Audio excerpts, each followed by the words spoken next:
السلام علیکم ویورز، کیسے ہیں آپ سب لوگ؟ امید ہے سبھی لوگ خیر خیریت سے ہوں گے۔ تو چلتے ہیں اپنے ناول کی اگلی قسط کی جانب۔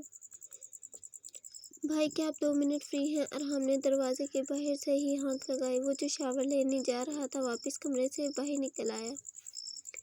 کیا ہوا ارحم؟ آپ پریشان لگ رہے ہیں۔ فرغام شاہ نے اس کے پریشان حال چہرے کی طرف بغور دیکھا۔ نہیں بھائی، ابھی کچھ خاص پریشانی نہیں ہے، لیکن اگر کوئی ایکشن نہ لیا گیا تو شاید بڑی پریشانی بن سکتی ہے۔ ارحم کی باتوں پر وہ کنفیوز ہوا۔ ہمیں بتائیں کیا پریشانی ہے؟ بھائی گاؤں کے کچھ لوگوں کے مطابق ہمارے گاؤں میں کچھ ایسے لوگوں کو کھیتوں کی طرف دیکھا گیا ہے جو آج سے پہلے اس گاؤں کا حصہ نہ تھے، اور گاؤں والے ان کی حرکتیں بھی مشکوک بتاتے ہیں۔ ہوٹلوں پر ادھر ادھر کے بچوں سے وہ لوگ شاہ حویلی کے مکینوں اور یہاں ہونے والے فنکشنز کے بارے میں معلومات نکلوانے کی کوشش کرتے ہیں۔ بھائی مجھے بہت فکر لاحق ہو رہی ہے۔ بات واقعی تفتیش کے لائق تھی۔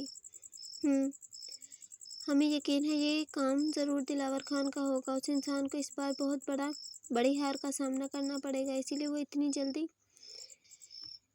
خاموش بیٹھنے والوں میں سے نہیں ہے۔ لیکن آپ فکر نہ کریں، ہم کچھ کرتے ہیں۔ ارحم کو تسلی دے کر وہ کچھ پل خاموش ہو گیا۔ اچھا، آپ ایک کام کریں، حویلی کی سیکیورٹی کو بڑھا دیں اور ہمارے کچھ آدمیوں کو ان لوگوں کے پیچھے لگا دیں جہاں ان لوگوں کی موجودگی کا شبہ ہے۔ وہاں ہمارے آدمیوں کو بھیج دیں۔ ہمیں کچھ دنوں تک گاؤں میں کوئی ہنگامہ نہیں چاہیے۔ فرغام شاہ کی باتوں پر وہ ارحم اس بات میں سر ہلاتا واپس چلا گیا۔ کیسی ہو؟ میں ٹھیک ہوں۔ ارحم شاہ کو دیکھتے ہی وہ سر جھکا گئی۔ یہاں مما کے بلانے پر آئی ہو؟ اس سوال پر وہ صرف اس بات میں سر ہلا کر رہ گئی۔ اسٹڈی کہاں تک پہنچی؟ کنٹینیو ہے۔ کتنا وقت اور لگے گا؟ 2 سال۔